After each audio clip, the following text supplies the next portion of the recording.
No se ve la pantalla, Gonzalo.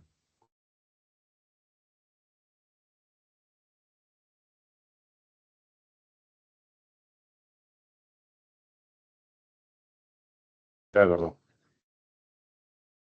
Sí, ya te Sí, vi. ¿Van a dar ingreso? ya está todo el mundo conectado, Eduardo. Ok, ok, buenos días, muy buenos días.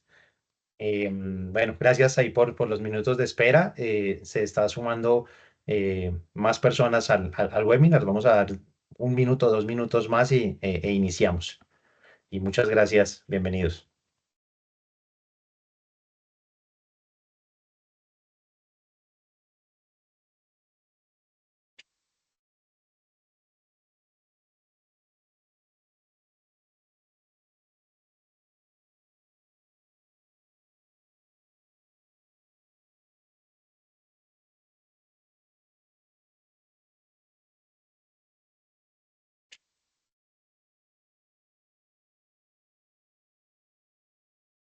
Creo que vamos dando un minuto más, ya yo creo que hay suficiente quórum pa- para, para ir dando inicio.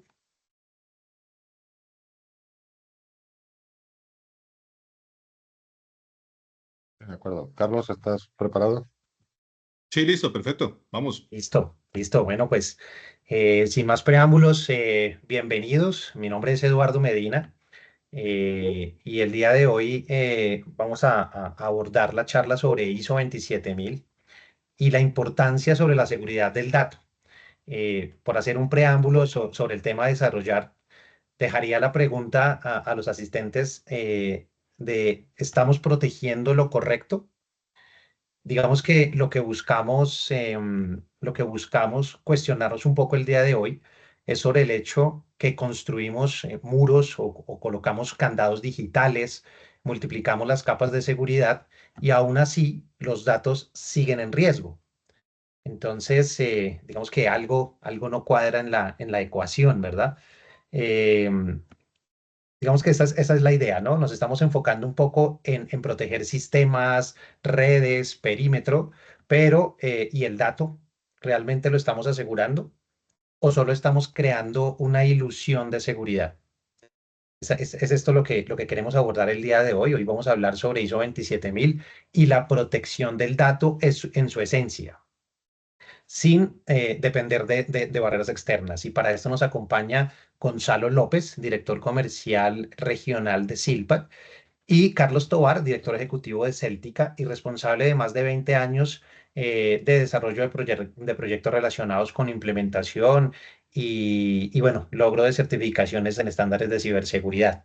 Entonces, sin más preámbulos, le doy paso a Carlos para que vayamos abordando todo este tema. Muchas gracias y bienvenidos. Eduardo, muchas gracias.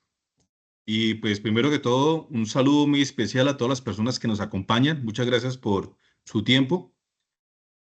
Vamos a entrar en un tema que obviamente a todos nos interesa. Digamos que no es algo tan novedoso, pero que sí, obviamente, No se te escucha, digamos Carlos, que por vale si la... acaso. ¿Aló? ¿Aló? ¿Me escuchan?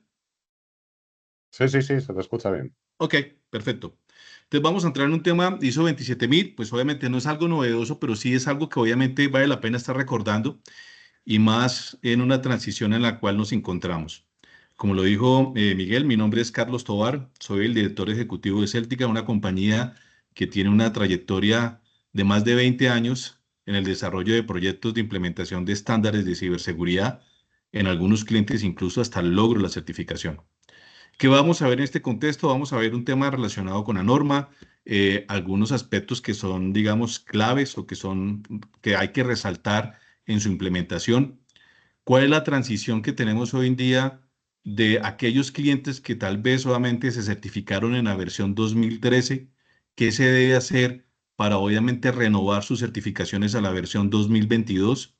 ¿Cuál es el tiempo que obviamente les queda para esa renovación? ¿Hasta dónde las certificaciones obtenidas en la versión 2013 tienen vigencia?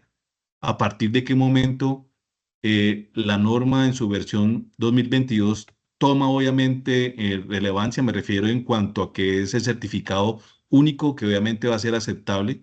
Entonces, digamos que vamos entrando en materia. Bueno, muy bien, pues la norma ISO 27000 aplica para cualquier tipo de empresa, ya no es obviamente un sector específico el que obviamente debería cumplir con estas buenas prácticas o controles en ciberseguridad. Aplica para cualquier tamaño de organización, para cualquier lógica de negocio, desde que se tenga un sistema de información. Obviamente, la norma como tal nos sirve, pues obviamente, para gestionar de manera adecuada la seguridad de la información.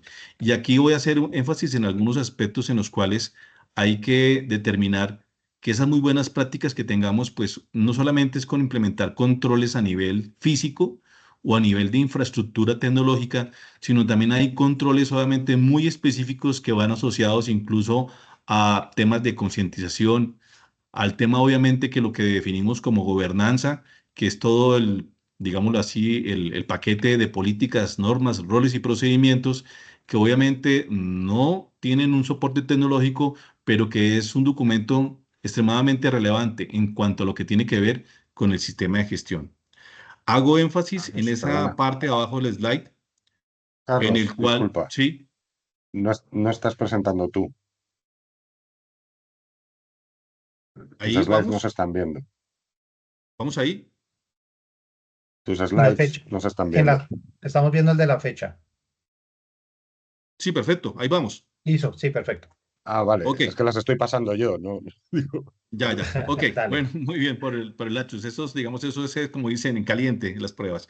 Entonces hago referencia a esta transición en el cual desde la publicación de la norma en su versión 2022, que fue en octubre del 2022, 25 de octubre, se tenía obviamente 3 años de vigencia para que las certificaciones que se obtenían sobre la versión 2013 pasaran a la versión 2022. Hoy en día, ya en la época en la que estamos, tenemos solamente 7 meses de vigencia, con los cuales ya se tuvieron que haber de alguna manera llevado algunas auditorías de verificación y ya queda solamente una recta final para lograr la certificación de la renovación de las certificaciones que están en 2013 pasar a 2022 o los que iniciaron obviamente su proceso de certificación en 2022. Ok, esta es un resumen de esa transición. El 31 de octubre de este año, ya obviamente el certificado que acredita el cumplimiento de la norma es solamente el que obviamente esté sobre la versión 2022. A partir de este mes de octubre, específicamente de su finalización, las certificaciones que estén sobre la versión 2013 ya no tienen vigencia, solamente obviamente tiene relevancia aquellos certificados de acreditación en la norma en los cuales solamente esté sobre la versión 2022. Entonces, como se pueden dar cuenta, solamente tenemos unos 7 meses prácticamente de lo que nos queda para comenzar el cumplimiento de la norma y sobre aquellos, obviamente, empresas o entidades que obviamente están certificados sobre 2013, perdón, les queda solamente 7 meses para poder obviamente hacer esa transición y actualizar sus certificados de cumplimiento. Entonces, este es un slide bastante importante del tipo que nos queda vigente. Muy bien. ¿Qué tenemos de la que veníamos teniendo en la versión 2013 y ahora qué tenemos en la versión 2022? El énfasis que obviamente se hace en la versión 2022 es un énfasis fuerte en la parte de evaluación de riesgos, donde obviamente aquí la visión de riesgos es mucho más amplio. Como su nombre lo indica, es un enfoque mucho más holístico, totalmente de acuerdo obviamente a los sistemas de información que hoy en día tenemos, en la virtualización, temas de globalización, el intercambio de información. Entonces ya pasamos de hacer un análisis de riesgos de red local, por así decirlo. Ahora tenemos que ampliar un análisis de riesgos mucho más amplio, donde obviamente tenemos muchos sistemas de información en la nube, donde la tercerización obviamente es un tema también importante. Entonces tenemos que ampliar el panorama en esa visión de riesgos. Algo muy importante, lo que tiene que ver con esa, digamos, seguridad en la cadena de suministro, donde yo tengo que intercambiar información con terceros, de acuerdo a una lógica de negocio. Necesito determinar ese tercero qué niveles o qué controles de seguridad tiene propiamente para poder hacer un intercambio seguro de información. Tendría que en algún momento tal vez solicitarle que cumpla con ciertas buenas prácticas en seguridad, y que no solamente cumpla, que también me demuestra con evidencia que él también tiene buenas prácticas para poder mantener obviamente que la información que se intercambie, ¿no? De acuerdo a una actividad económica, pues se mantenga en ese nivel de seguridad. Los requisitos de liderazgo obviamente suben a un protagonismo mucho más amplio, en los que los directivos de cualquier organización pues tienen que vincularse mucho más con el tema, no solamente para la aprobación de presupuestos, sino adicionalmente porque tienen que ser partícipes del cumplimiento de los controles que obviamente se le asignen. El tema de tecnologías emergentes va enfocado obviamente a todo lo que hoy en día tenemos en la nube, a aquellas obviamente actividades, incluso aplicaciones que estamos haciendo hoy en día uso de inteligencia artificial, a todo lo que obviamente podemos estar expuestos en cuanto a código malicioso por prácticas de ingeniería social, phishing y demás. El alineamiento estructural de que hoy en día la versión 2022 me permite de alguna manera integrarme con otro tipo de estándares que yo ya cuente en mi organización, donde ya comparto y tengo controles transversales con los cuales me puedo unir a un gran sistema de gestión en seguridad de la información. Y obviamente el anexo A como tal fue estructurado, ya no tenemos los 14 dominios, tenemos solamente hoy en día 4 dominios, ya no tenemos los 114 controles que están obviamente estipulados en la versión 2013, aquí bajamos a 94 y obviamente se agregaron 11 controles adicionales que hacen que nos permita tener un poco una visión mucho más acertada en cuanto a la implementación de controles para el cumplimiento de la norma. Muy bien. Por favor, si no me están escuchando, si no se están viendo, me advierten por favor en el camino. Gracias. Ok. Entonces, como lo decía, el enfoque obviamente que tenemos en la versión 2022 es un enfoque basado en riesgos. Aquí donde obviamente, digamos que se refuerza que las organizaciones deben tener una visión un poco más holística en cuanto a la parte de riesgos. Y es aquí donde yo comienzo a hacer tal vez algunas preguntas o algunos comentarios del tema. Es donde si tenemos que ampliar obviamente la visión de riesgos, ¿cómo vamos a identificar qué exactamente estamos protegiendo? Que esa exposición del riesgo, a la cual obviamente están nuestros sistemas de información, están categorizados, no sé, de alguna manera con un alto mayor nivel de impacto o un menor nivel de impacto. Si mis matrices de riesgos como tal están definidas con ese criterio. Y algo todavía mucho más relevante, yo tengo tal vez dentro de mi organización alguna identificación de los activos de información que debo proteger y que a su vez tenga la identificación de los riesgos a los cuales están expuestos, porque digamos que la implementación de una norma no es solamente llenarnos de controles.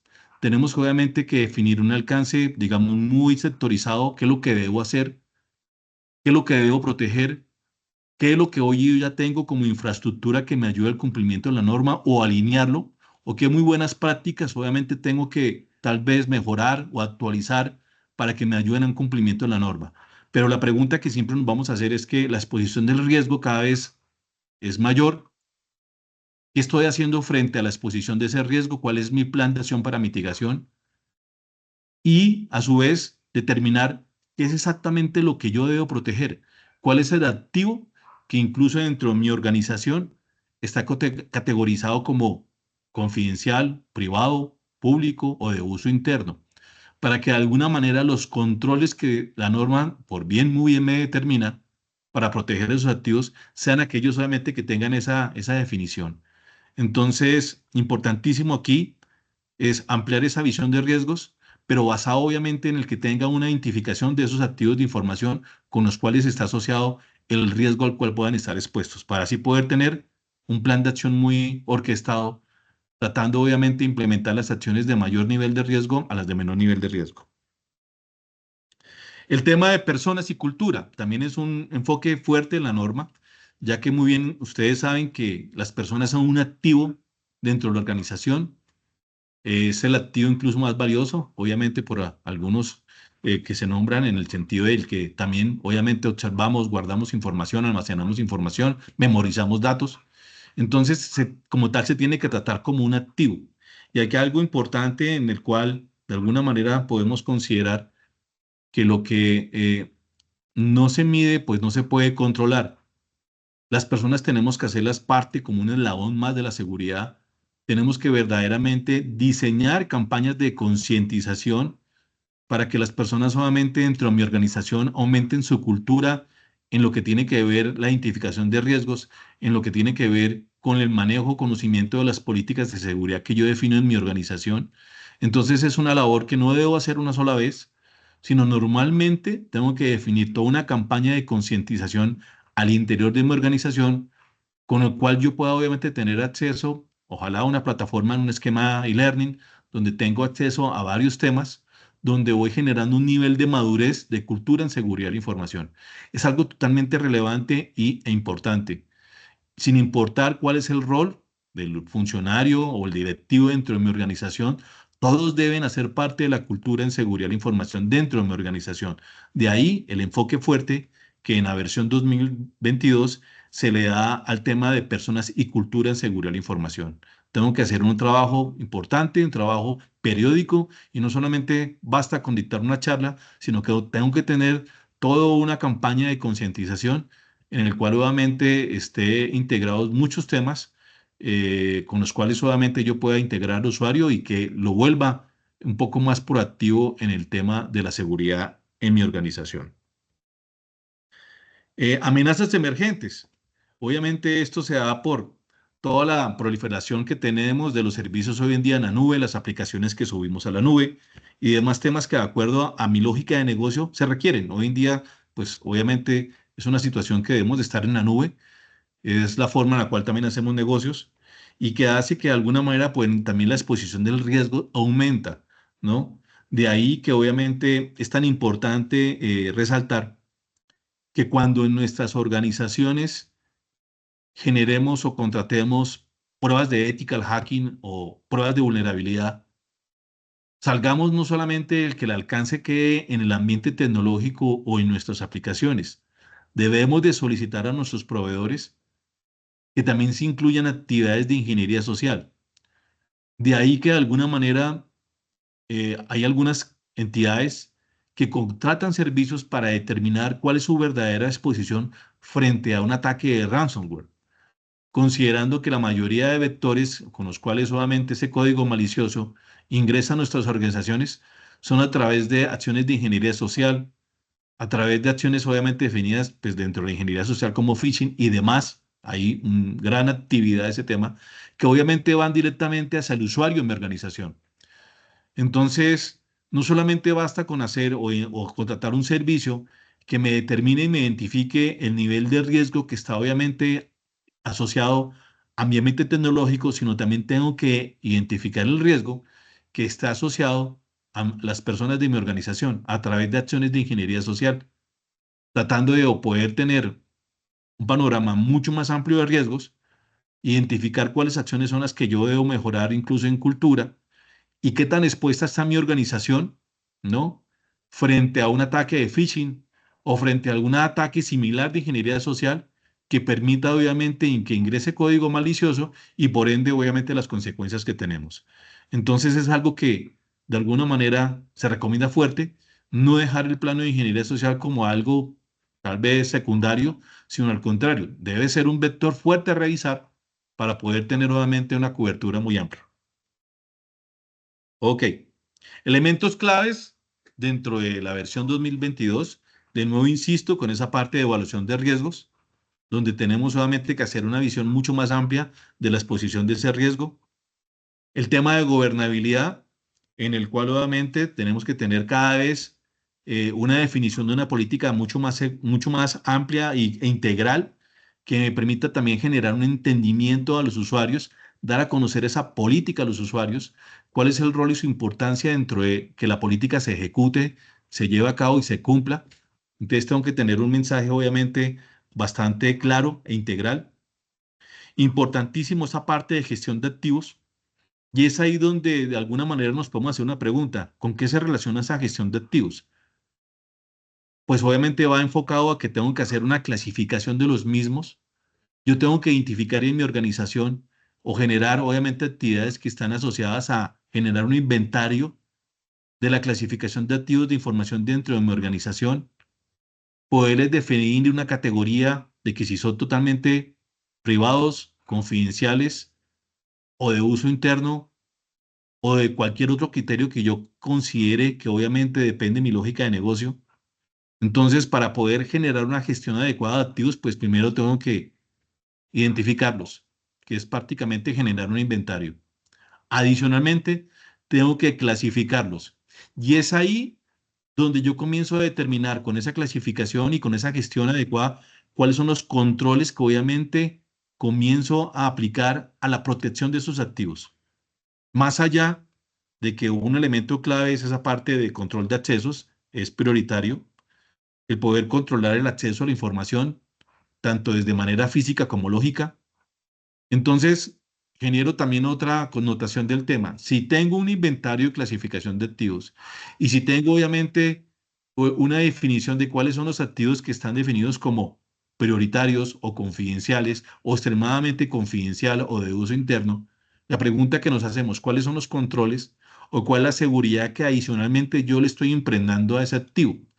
No solamente tenemos que dejar la responsabilidad al perímetro, sino también tengo que agregar otro tipo de controles que me ayuden nuevamente a proteger ese activo que tal vez es fundamental en la lógica de mi negocio, con los cuales ni siquiera pues, se puede permitir que se genere una fuga de información de esa información, por temas obviamente de lógica de negocio, por temas obviamente que tienen que ver con formulación de temas que son parte de la neurona de la lógica de negocio. Entonces tengo que considerar que la responsabilidad no solamente puedo dejárselo al perímetro, no me puedo, obviamente, solamente agregar controles o soluciones que vayan asociadas al perímetro para restringir el acceso a información, sino también tengo que considerar soluciones que me ayuden a proteger por sí mismo el activo. Yo puedo generar en este momento un comentario y decirles, tal vez si ya somos víctimas de fuga de información, no sé si esa información obviamente alguien ya la esté consultando y que tal vez yo no me esté enterando, o de qué manera si ya fuimos víctimas de fuga de información o se esté dando en este momento, esa información cómo está viajando, totalmente accedible o obviamente si tengo algún mecanismo de encripción que a pesar de tener un problema de fuga de información, pues no puede ser accesible. Y algo muy relevante en el que tengo que tener todo un proceso muy bien definido en cuanto a la parte de gestión de incidentes para determinar su origen, los factores que se involucraron, para poder obviamente afinar así mis controles. Sigo con ese tema de elementos claves, ¿no? En el que, como lo dije en algún momento, la versión 2013 obviamente resaltaba en su anexo a 114 controles. Hoy en día la versión 2022 está obviamente apropiada solamente a 93 controles.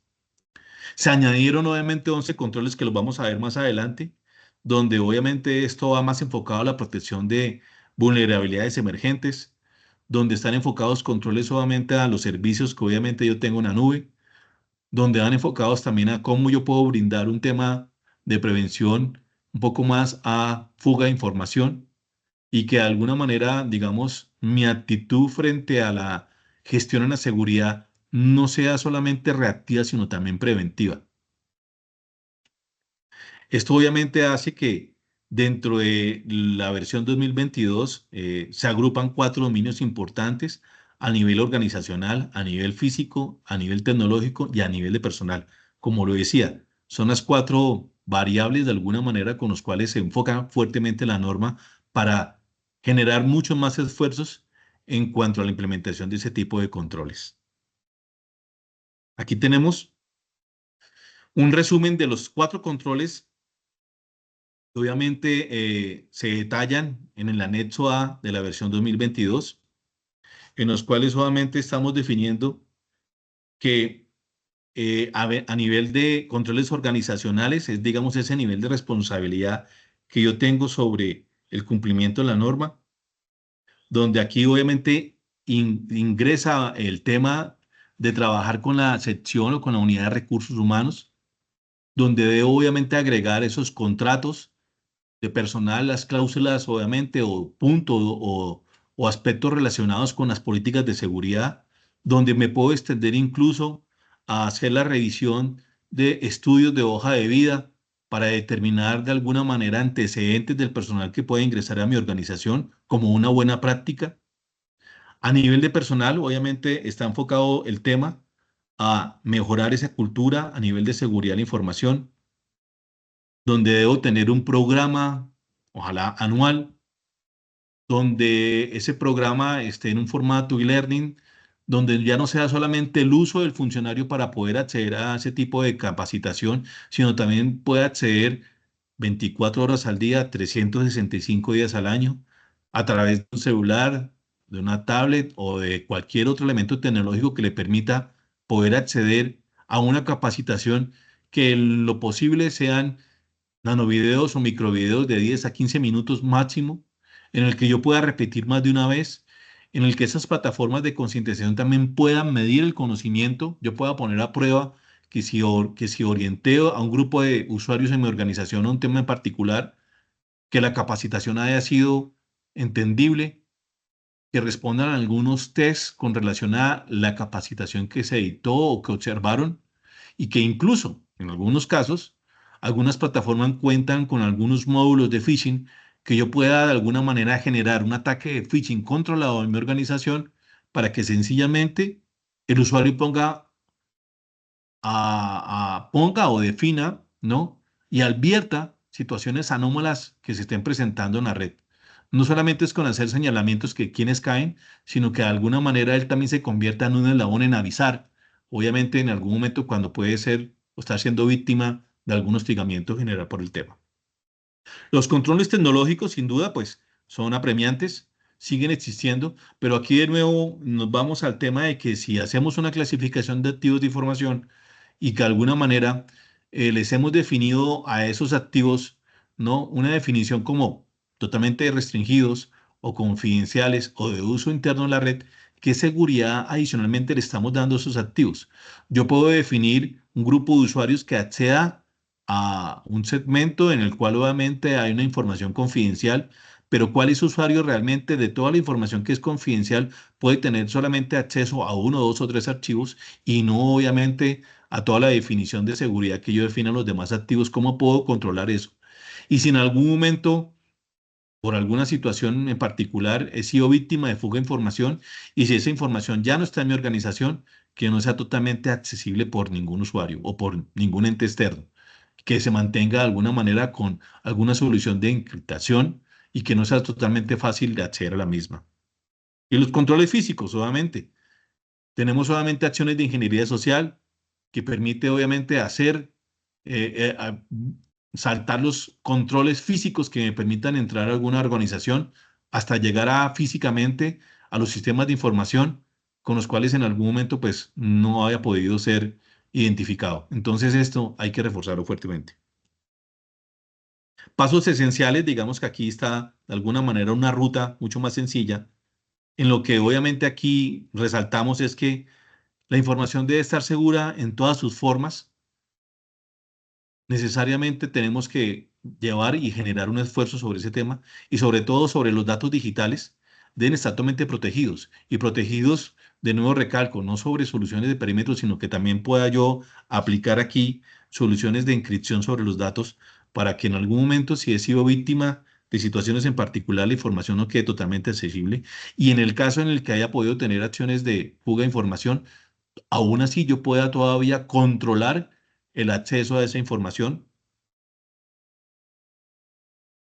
Y pues esto obviamente al final, al interior de mi organización, es tratar de aumentar esa resiliencia, ¿no? Frente a la exposición del riesgo, frente a la exposición de cualquier desastre, cuando obviamente yo he interactuado con mis usuarios y los he convertido en un eslabón más de la seguridad. Estos son de alguna manera, un extracto de esos pasos sencillos para cumplir la certificación de una norma, importantísimo, aquí resalto, más allá de toda una metodología de planear, hacer, verificar y actuar, es que yo debo partir mínimo de un análisis, de un diagnóstico, cuál es la brecha de lo que hoy en día tengo frente al cumplimiento de la norma. Posiblemente no estamos muy lejanos de tener una nueva actualización de la norma hoy en día con los temas de inteligencia artificial, ya que obviamente la inteligencia artificial la estamos adaptando a la lógica de negocio desde el punto de vista bueno. Hay algunos que obviamente interactúan con la inteligencia artificial para mejorar sus técnicas de ataque. Entonces, muy seguramente en algún momento vendrá una actualización de la norma para hacer un frente a esas situaciones, dado que obviamente la lógica de negocio muy seguramente puede terminar apoyándose en actividades de inteligencia artificial. Entonces, basado en esto, yo tengo que generar un diagnóstico. Esa es la primera actividad que yo debo determinar de identificar la brecha de cumplimiento de lo que hoy en día ya tengo frente a lo que de alguna manera los controles que me apliquen para el cumplimiento de la norma. Como segundo paso, tengo que obviamente identificar los riesgos asociados desde una vista un poco más amplia, como lo decimos, con un criterio un poco más holístico, considerando obviamente la lógica de negocio de mi organización. Tengo que definir un alcance, porque no podría de alguna manera pretender implementar el cumplimiento de una norma para toda la organización. Aquí importante es resaltar que este tipo de cumplimiento de estándares o implementación de estándares es aquello que tiene que darle valor agregado a mi organización, ya que dentro de una definición de negocios, dentro de un tema de contratos de tercerización y demás, me van a exigir a mí el cumplimiento de normas de seguridad, de buenas prácticas de seguridad. Entonces también tengo que definir que mi alcance sea algo realizable y acotado para que el cumplimiento de la norma no solamente sea implementar un control, sino pueda capturar la evidencia de cumplimiento. Muy seguramente en un nivel de madurez, mi sistema de gestión puede abarcar otros procesos de la organización, pero vuelvo, insisto, el cumplimiento de este tipo de normas es aquello que tiene que darle valor agregado a la lógica de mi negocio. Termino obviamente definiendo que ese ambiente de gobernabilidad tiene que ser una política muy clara, ¿no? Que permita obviamente que los controles que se definen se cumplan, que el usuario interno de mi organización la conozca, la cumpla y sea de su total entendimiento.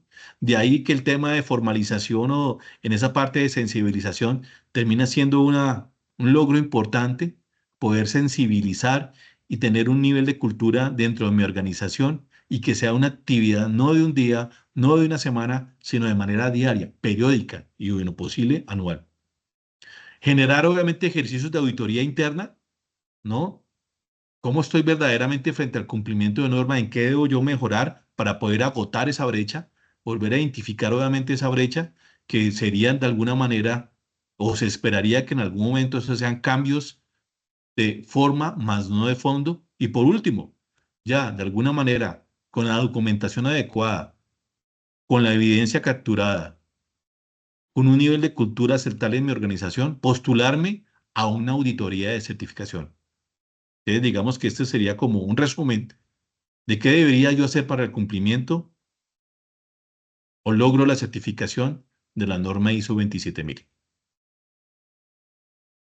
Algo que quería nombrarles con relación a esos nuevos controles, y ya para hacer un poco, honrar un poco el tema del tiempo, hago énfasis en todo lo que tiene que ver la prevención de fuga de datos, en lo que tiene que ver también la codificación segura, aspectos que en algún momento, pues, digamos que no refuerzo en mi organización. El tema de eliminación de información, que se vuelve ya un proceso dentro de la organización. Cuando hacemos actualizaciones tecnológicas, tenemos que obviamente aplicar nuestro proceso, que la información que está en esos PCs o en esos elementos que almacenan información de mi lógica de negocio se eliminen de manera segura y que se verifique que verdaderamente se cumpla que la información asociada tanto en mi red local como en la nube ya no existe y que pueda obviamente obtener un certificado de cumplimiento de este tipo de temas, ¿no? Y lo mejor aún, que, de nuevo insisto, que con el tema de fuga de información, pues digamos que no es que tenga un parte de tranquilidad, pero que la información que en algún momento ha podido salir de mi organización esté totalmente encriptada y que sea mucho más difícil de que alguien pueda tener acceso a la misma.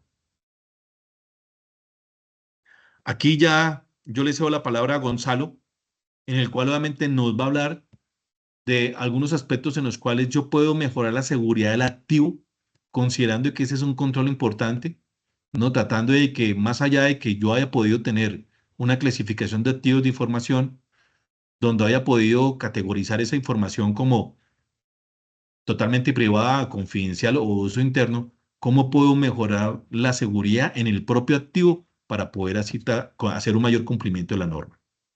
Entonces, Gonzalo, te cedo la palabra. Muchísimas gracias, Carlos. Súper interesante. Todo lo que nos has comentado. Bueno, yo soy Gonzalo López, soy el director comercial de Silpad.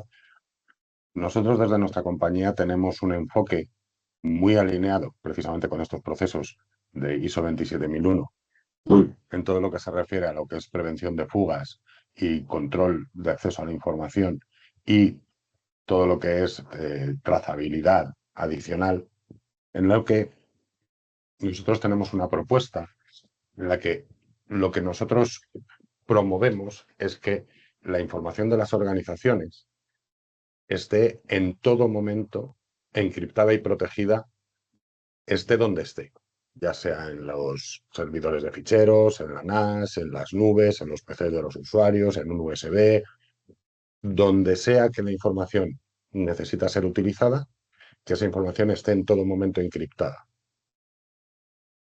¿Cómo hacemos esto? Pues cifrando la información, como decimos, y utilizando esos sistemas de control de accesos que no dejan de ser, en el caso de empresas alineadas con la ISO, una parte del propio proceso, es decir, tú ya vas a tener una definición de qué usuarios deben tener acceso a qué información, ya has hecho un levantamiento y ya sabes qué información tienes, dónde la tienes, la acción a tomar es precisamente controlar, proteger esa información, controlar el acceso a esa información en base a permisos, lo que llamamos permisos digitales, es decir, tú vas a poder listar. Estas son las personas que pueden acceder a la información. Esas listas de usuarios van a poder ser tanto internas como externas. Independientemente, el control de la información se va a poder ejercer allá donde la información esté y de esta manera vamos a prevenir las fugas de información, no limitando el uso de la información, no limitando el movimiento de la información, sino sabiendo en todo momento que nuestra información está segura, pase lo que pase con ella, incluso aunque nos la roben. Y además, y también muy alineado con el tema del cumplimiento, poder tener auditoría de todo esto, es decir, poder tener seguimiento de lo que está ocurriendo con la información allá donde esté en todo momento.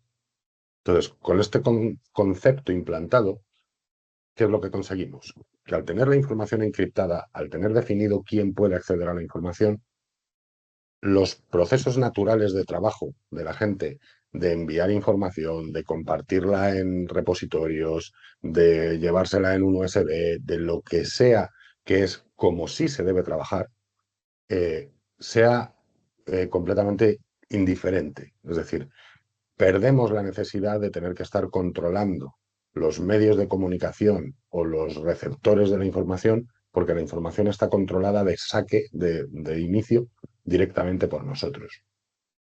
Además, vamos a poder tener en todo momento un uso natural de la información, es decir, aquellas personas con acceso a la información pues la van a poder utilizar, la van a poder abrir, van a poder trabajar exactamente igual que vienen trabajando y la única diferencia va a ser que aquellas personas que no tengan permisos pues no van a poder acceder a un archivo. Y todo esto, sobre todo planteado desde el punto de, además, tener todo eso monitorizado, que es una de las grandes claves del cumplimiento también. El no solo saber qué tienes ni dónde lo tienes, sino qué está pasando con ello a lo largo del tiempo y poder tomar acción, como decía Carlos anteriormente, sobre los incidentes que puedan ocurrir a lo largo del tiempo. Entonces, como decía, el concepto viene a ser proteger los archivos, controlar el acceso a los mismos, que el movimiento de los mismos sea de forma natural y para los usuarios no haya en realidad una diferencia en cómo trabajan normalmente, sino que la seguridad está implantada de origen en nuestra organización. Con esta solución, lo que podemos hacer es controlar los accesos a los documentos de forma granular. Es decir, vamos a poder controlar ya no solo el acceso al documento en cuanto a puedo abrirlo, sino qué personas pueden solo leer ese documento, quién puede editarlo, quién puede imprimirlo, quién tiene opciones de extraer información de ese archivo o quién no las tiene. Vamos a poder poner marcas de agua en los documentos, vamos a poder ponerles fechas de caducidad para decir este documento tiene que estar accesible solo hasta tal fecha. Y como digo, esto siempre dentro y fuera de la organización. ¿Vale? Vamos a poder mantener ese cifrado en todo momento para cualquier extensión de cualquier tipo de archivos. Vamos a poder monitorizar efectivamente cada vez que alguien utiliza un archivo de la organización. Si alguien que no tiene permisos intenta acceder a un archivo de la organización, vamos a recibir una alarma en el sistema. Y vamos a poder hacer esto en cualquier contexto, en móviles, en PCs, en Macs, en cualquier sistema. Hay una manera de poder trabajar, proteger y visualizar documentos protegidos. Y ahora después entrar en la parte de la automatización, porque es justamente una consecuencia también del proceso de la propia ISO, ¿no? De esta manera podemos además, en base a esa monitorización, dar respuesta inmediata y teniendo ese control a cualquier evento. Si descubrimos que un documento ha sido robado de la organización, podemos bloquear ese documento. Si sabemos que un usuario, o nos enteramos que un usuario se ha llevado información, podemos bloquear a ese usuario. Podemos hacer cualquier tipo de acción de una manera muy rápida y muy sencilla. Como decíamos, la solución se alinea con todo esto que nos comentaba Carlos a nivel de la ISO en control de la información, no solo en el contexto intranet de la ISO 2013, sino en el contexto de la ISO 2022, en el que la movilidad, el teletrabajo, la colaboración, la subcontratación de servicios a terceros, el compartir información con proveedores, con clientes, se convierte en algo súper importante, pero al mismo tiempo hace que la seguridad tenga que extenderse, como digo, fuera de la organización. El poder controlar el acceso es un punto clave de la norma. El tener seguridad en las comunicaciones. Al comunicar, mover la información siempre de forma encriptada, tenemos la seguridad de que todas nuestras comunicaciones van a ser seguras. El poder gestionar las incidencias en tiempo real. Saber en cualquier momento si alguien ha intentado acceder a un documento que para el cual no tenía permisos, si nos han robado un archivo, que es uno de los grandes problemas de las organizaciones. Cuando sufren una fuga de información, muchas veces simplemente es que no se enteran de qué ha ocurrido hasta que los intentan extorsionar, aparece algo publicado y se enteran de que esa información se perdió. Tener esa capacidad de monitorizar el uso nos va a permitir saber si alguien nos ha robado. La primera vez que le haga un doble clic a un archivo, vamos a saber inmediatamente que hay una alarma y vamos a poder tomar acción. La relación con nuestros proveedores va a subir de nivel y con nuestros clientes. Vamos a poder hacerlo todo de forma segura. Y abriendo un poco espacio hacia una futura charla, también muy orientado en el tema de protección de datos personales. Tenemos idea de hacer una charla el mes siguiente orientado específicamente a normas de protección de datos personales. Por cierto, que no lo hemos dicho al principio, lo dejo caer ahora. Si nos dejan alguna consulta en el chat, trataremos de ir respondiéndolas. Voy a ligar ahora un poco con justamente cuáles son esos pasos que venían directamente de la parte de ISO, en la cual, cómo, una vez que tú clasificas la información, cómo aplicas esas políticas, esa protección, ¿no? Al final, todas las organizaciones alineadas a ISO van a tener que hacer esta clasificación, van a tener que utilizar estas clasificaciones de bajo, medio, alto, crítico, confidencial, restringido o 27. Dependerá un poco de la cantidad de diferenciación que se quiera hacer dentro de la clasificación de la información. Pero finalmente, una vez que has hecho ese trabajo, necesariamente tienes que aplicar controles. Y ahí es donde nosotros entramos a aplicar esos controles posteriores a cuando la información ha sido clasificada. Y esto se puede hacer de diferentes maneras, que ahora vamos a ver, utilizando reglas basadas en la propia clasificación, utilizando herramientas de clasificación automatizada que luego ligan con la protección o incluso con herramientas de DLP. Aquí voy a dejarle un momentito a Eduardo que haga unos comentarios. Vamos a hablar de lo que son los entornos de DLP. Eduardo, por favor, que tú eres más experto en esto que yo. Gracias. No, básicamente es que es una pregunta recurrente, ¿no? O sea, generalmente cuando hacemos visitas y hablamos de protección de la información, siempre se cuestiona sobre hasta dónde llega el DLP y la importancia del IRM y cuál es la diferencia. El IRM, Information Rights Management o gestión de derechos de información. Y una forma de explicarlo de una forma, digamos, la mejor forma de hacerlo es con una analogía. Y es, imaginemos que tenemos un documento súper confidencial. El DLP es como un guardia de seguridad en la puerta, es decir, es la persona que revisa quién entra y quién sale y si alguien intenta llevarse información sin permiso.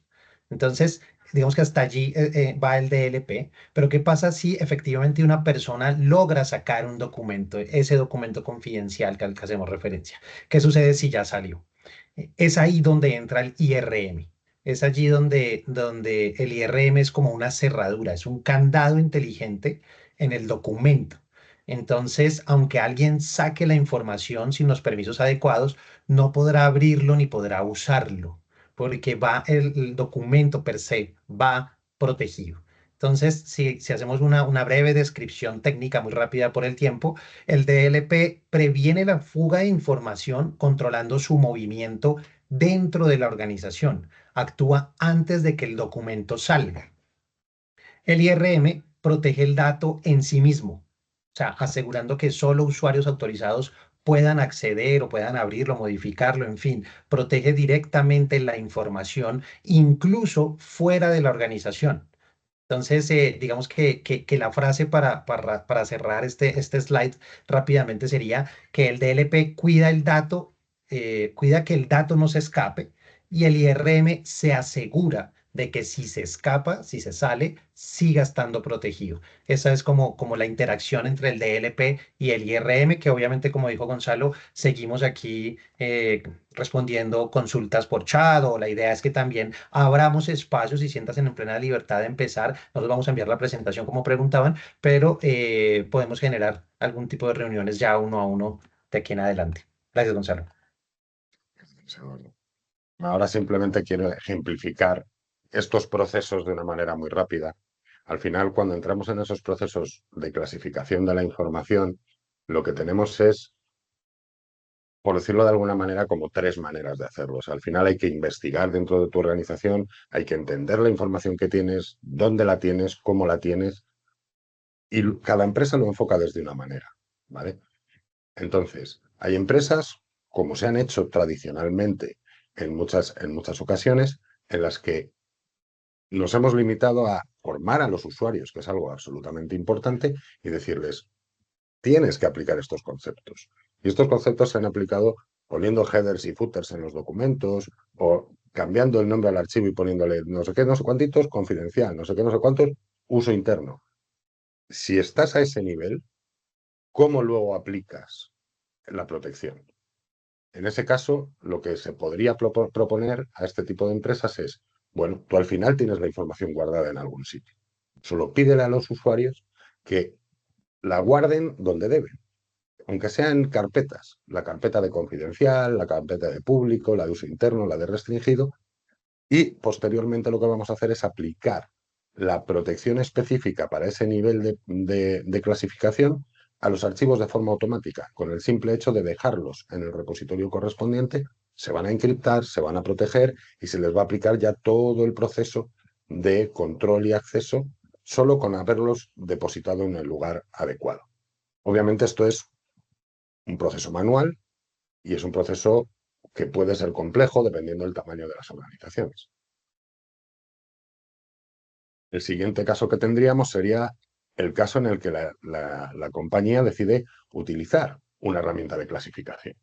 Dentro de las herramientas de clasificación también las hay manuales, las hay automáticas con inteligencia artificial, pero el resultado es el mismo.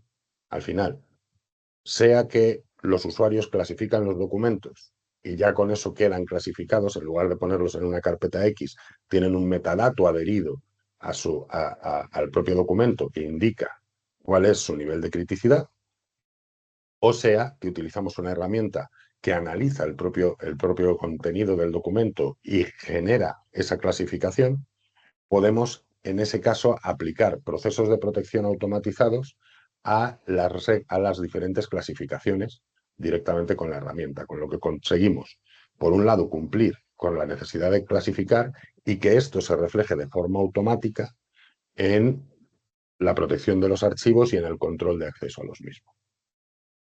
Y por último, tendríamos un caso similar con los entornos de DLP. Al final, ciertas herramientas de DLP, no necesariamente todas, también tienen un cierto nivel de discovery de información. En ese caso podemos usar también ese discovery, esta herramienta ha detectado datos personales en un documento para que eso genere una llamada directamente a la herramienta de protección que le aplique una inscripción al archivo y le genere un proceso de control de acceso inmediatamente.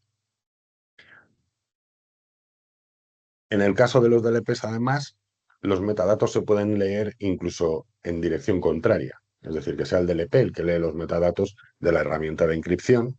Y con esto lo que conseguimos es poder generar reglas en el DLP en el que podemos diferenciar cómo tratamos documentos que están securizados y protegidos de otros que no lo están.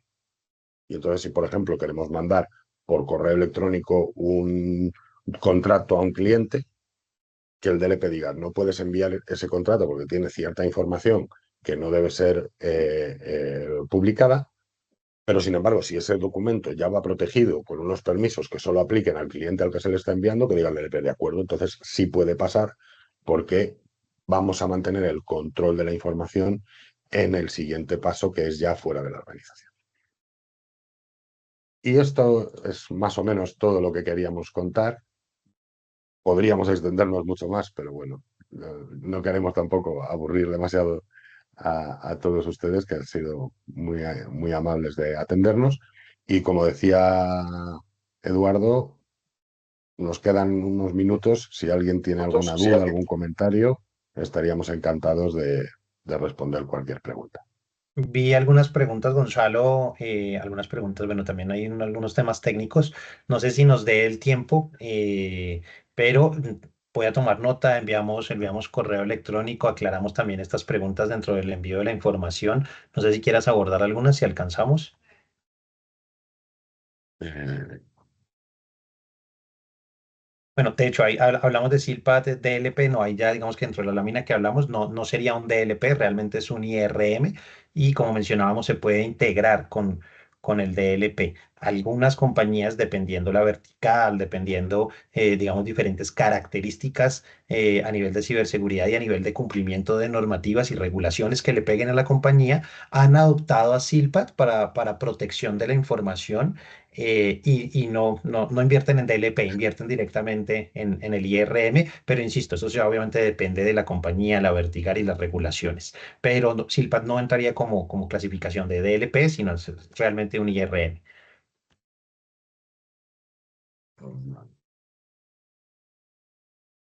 Listo. sí, Sigue. Hay una que está bastante, es compatible en los agentes. Bueno, estas podemos enviar como el detalle de técnico de compatibilidad de agentes A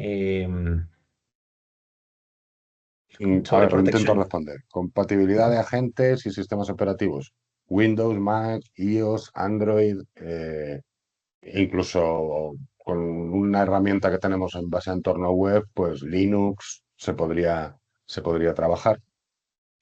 Sobre protección de Eh, correo, la integración es con Microsoft. En Microsoft yo puedo proteger tanto los adjuntos del correo electrónico como el cuerpo del correo electrónico. Es decir, yo puedo encriptar todo el correo electrónico con Microsoft. Con otras plataformas podemos adjuntar los archivos encriptados. vale, en cuanto a compatibilidad con nubes, en principio, con todas las estandarizadas, las más conocidas, tenemos compatibilidad, pero al final es una cuestión de protocolo. Es decir, si un repositorio, sea nube, sea on-premise, sea lo que sea, cumple con lo que se llama el protocolo SMB, vamos a poder aplicar protecciones automatizadas en cualquier lugar. Listo. Hay una sobre si se necesita conexión a Internet en el momento de abrirlo. La respuesta es sí. O sea, Silpat lo que hace es que al darle doble clic al documento, la persona a la cual yo se la envié, que ya está dado de alta dentro de la plataforma, al darle doble clic, el documento o lo que va a pasar allí es que va a validar contra el servidor de Silpat, es decir, requiere internet, valida qué permisos tiene, si tiene permisos o no y qué permisos tiene, y luego a esto, o de acuerdo a esto, le va a permitir abrir con los permisos que se hayan otorgado. Vale la pena mencionar que la herramienta puede otorgar permisos para abrir el documento sin conexión a Internet por un tiempo determinado. Es decir, si yo ya sé que el usuario, por ejemplo, va a viajar, va a estar en un vuelo, cosas como esta, o va a estar, no sé, es una petrolera y va a estar en un pozo donde la conexión a Internet no es estable, yo puedo dar permisos por ciertos días, por cierto tiempo, para que la persona abra el documento con los permisos que se le otorgue el dueño de la información y no requiera ese acceso a Internet. Pero lo ideal es que siempre tenga acceso a Internet para validar los permisos. No sé si quieras complementar algo, Gonzalo. No, está perfecto. Estaba viendo, Bueno, me dijo, aprovechando pero para bueno, más mirar si bien había. 122 personas que me dijo que perfecto. A ver, por aquí preguntan si se integran con SIEM. Sí, tenemos integraciones con varios SIEMs y al final con cualquier correlacionador de eventos al que tú le puedas ingestar un syslog, vamos a poder entregarle todas las alarmas del sistema, todos los registros y a partir de ahí ya tú generar tus informes, etcétera, sin ningún problema.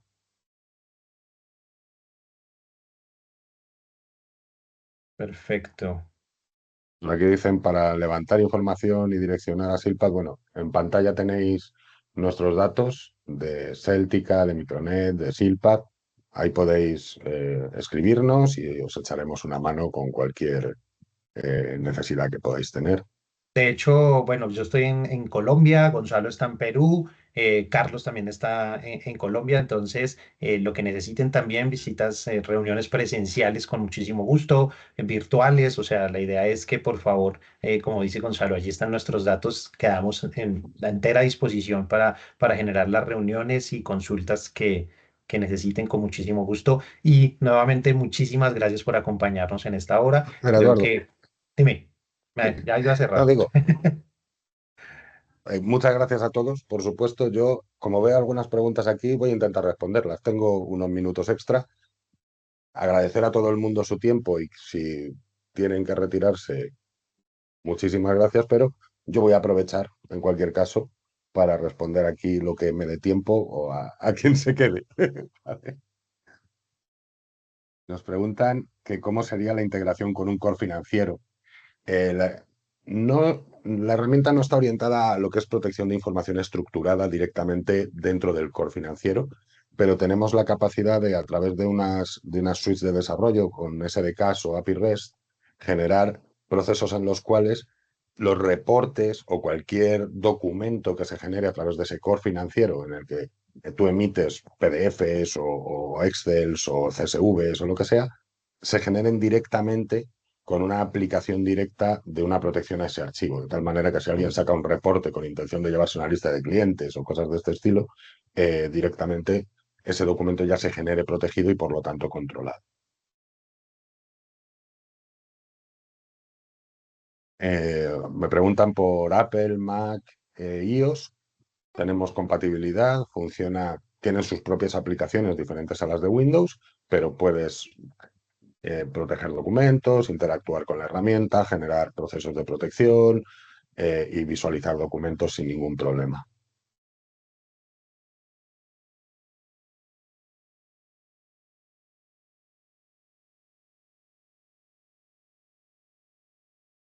Preguntan que si un archivo que no tiene conexión a Internet, o sea, si el archivo al que se le aplican políticas no tiene acceso a Internet, durante ese tiempo se le actualizan las políticas, toma cambios cuando tenga nuevamente Internet, efectivamente. En principio no se podría abrir y los cambios que se generen se refrescarían en el momento en el que se hace el primer intento de conexión. Preguntan por aquí si puede ser en premise o en nube. Bueno, tenemos las dos opciones. Y sí, vamos a compartir la grabación a todos los presentes. Para el caso de file server, Gonzalo, para el caso de file server, ¿cómo se puede hacer la implementación? Básicamente, la herramienta tiene una herramienta de usuario, digamos, de desktop, donde tú proteges información directamente en el PC o la apuntas a cualquier repositorio, pero tenemos también una solución, digamos, montada en un servidor en la cual tú pones una herramienta más potente que la de usuario habitual y puedes apuntar rutas en tu servidor de ficheros y aplicarle procesos de protección automatizados en un servidor de ficheros o en un SharePoint o en un Google Drive o en una NAS. Funciona exactamente igual en todos los almacenamientos. Sí tiene integración con directorio activo, que es una pregunta, creo que está Sí, allí. tiene integración con directorio activo, con LDAP, con Federación de Azure para gestión de usuarios, doble factor de autenticación, single sign-on, todo este tipo de cosas. Esta creo que ya también la habías mencionado, pero la repito, que si es SaaS o on-premise, está disponible las dos versiones, está tanto SaaS como on-premise, entonces por eso no habría ningún problema en el desarrollo de la implementación. Vale, por aquí preguntan también si se podría implementar en discos externos o información de backups, etcétera. Un archivo encriptado se va a comportar exactamente igual que un archivo no encriptado. Entonces, a nivel de backups, tú vas a hacer un backup y vas a hacerlo con los archivos encriptados de forma normal. No va a haber ninguna diferencia. En cuanto a discos, se pueden mapear rutas también tipo D, E, F, G, H de equipos, de tal manera que si alguien conecta un disco externo, un USB, y has preprogramado esas rutas con protecciones, todo documento que se guarde en esas rutas se va a encriptar si no estaba previamente encriptado ya con alguna política anterior. Y en cuanto al licenciamiento, también dando respuesta a otra inquietud, se licencian los usuarios internos de la compañía. Es decir, si tengo, por ejemplo, directorio activo, los usuarios que tengo allí en mi directorio activo. Y aquí es algo importante, toda la información que yo comparta con externos, es decir, toda la información que yo le envío a clientes, a proveedores, esta información que ya sale protegida con SILPAD, no requiere ningún tipo de licenciamiento. O sea, yo solo licencio mis usuarios internos. Con este licenciamiento de usuarios internos ya puedo proteger en información, proteger toda la información y de ahí para allá empezar a compartir esta información pues con todo mi dinamismo normal de la compañía, pero con la información ya protegida. Y un detalle no menor. Y es que esta información que protegemos la protege directamente los dueños de la información. Es decir, si es el director financiero quien conoce su información confidencial de uso interno, entonces él es el que genera la política tipo A, tipo B, etcétera. Y este tipo de estas políticas las comparte con su equipo para protección de la información. Pero no hay un, digamos, administrador técnico como tal, que puede ser incluso en algunas herramientas el punto de fuga. En cuanto me preguntan si las licencias son anuales, mensuales, son por suscripción anual o multianual. Eh, y por licenciar por usuarios no hay ningún límite. O sea, una vez que tú tienes la herramienta, tú puedes encriptar 1 millón de archivos. No es solo una cuestión de capacidad de proceso. Por eso las herramientas de protección masiva en servidores de ficheros o en nubes se montan en un servidor para que esa monitorización se pueda hacer desde una máquina más potente que un PC. Digamos que en resumen, licencio a los usuarios internos. Esto es una suscripción anual, que puede ser multianual, como lo menciona Gonzalo. No, o sea, con esto puedo cifrar X cantidad de documentos. Sí, correcto. O sea, de ahí para allá yo puedo cifrar todos los documentos de mi compañía y poderlos compartir de forma segura con clientes y proveedores. Solo licenciaría los usuarios internos. Creo que sí dimos respuesta si no a todas, a la gran mayoría. Veremos. Pues de nuevo, Listo. sobre todo, y ya los que os habéis quedado hasta ahora, pues muchísimas gracias a todos. Muchísimas gracias a ti, Carlos, especialmente por No, tan muchas gracias maravillosa a introducción. todos. Una excelente experiencia y bueno, pues estamos muy atentos de cualquier comentario que después de cerrar esta sesión se pueda dar. Y bueno, la idea es esa, poder seguirnos fusionando poder llevar estos temas que cada día pues obviamente merecen estarse nombrando y diciendo porque obviamente se requieren. De acuerdo. Gracias a todos, muy, muy amables y Bueno, estamos en contacto. bueno, Un muy placer. bien. Bueno, Muchas hasta gracias. luego.